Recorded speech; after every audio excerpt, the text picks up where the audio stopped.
سلام بچه چطورید؟ امروز اومدیم آموزش حل ارور 12.1 رو بهتون بدم.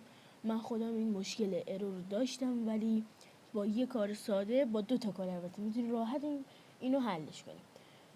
برای اینکه ارور 12.1 رو حل کنیم اول میریم وارد تنظیمات خودمون میشیم، تنظیمات، بعد میایم پایین دنبال برنامه ها میگردیم، بعد واردش میشیم، بعد مدیریت برنامه رو میدیم. بعد اینجا تو جستجو سرچ میکنیم گوگل، بعد گوگل میاد بالا، خدمات گوگل پلی رو انتخاب میکنیم، اینجا میزنیم پاک کردن دادا رو میزنیم، بعد پاکسازی حافظه پنهان و مدیریت فضا رو میزنیم، کلا همه چی برنامه رو پاک میکنیم. بعد همیشه حواستون باشه که این خدمات گوگل پلی رو برسونی شده داشته باشین، یعنی آخرین نسخه شو، جدیدترین نسخه شو. بعد بازی پلی رو حذف میکنی، بعد وارد کانال تلگرام میشین. من یه فایل براتون گذاشتم، اون فایل رو دانلود میکنید. اسم اون فایل هست، من خودم دارمش، گوگل پلی سرویس فور ای آر.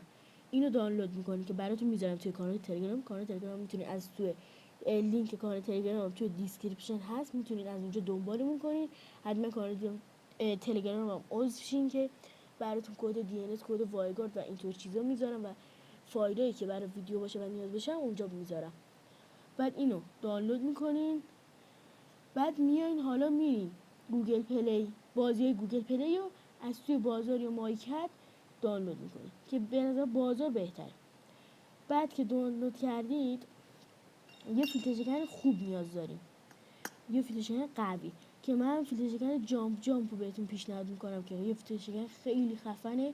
من خودم با همین روش بعد فیلتر شکن رو روشن میکنیم.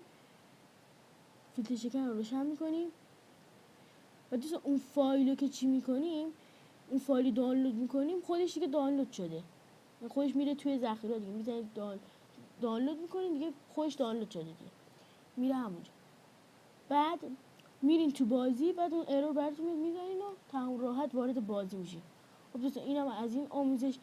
لطفا اگه خوشتون اومد از این آموزش ممنون میشم منو سابسکرایب و لایک ویدیو رو بزنید. و کلی ویدیو خفن داریم، ویدیو وایگارد، کد دی ان اس و همینطور آموزش ها. همین دیگه، چیزی نمیمونه برای گفتن. تا یه ویدیو دیگه، فعلا خداحافظ.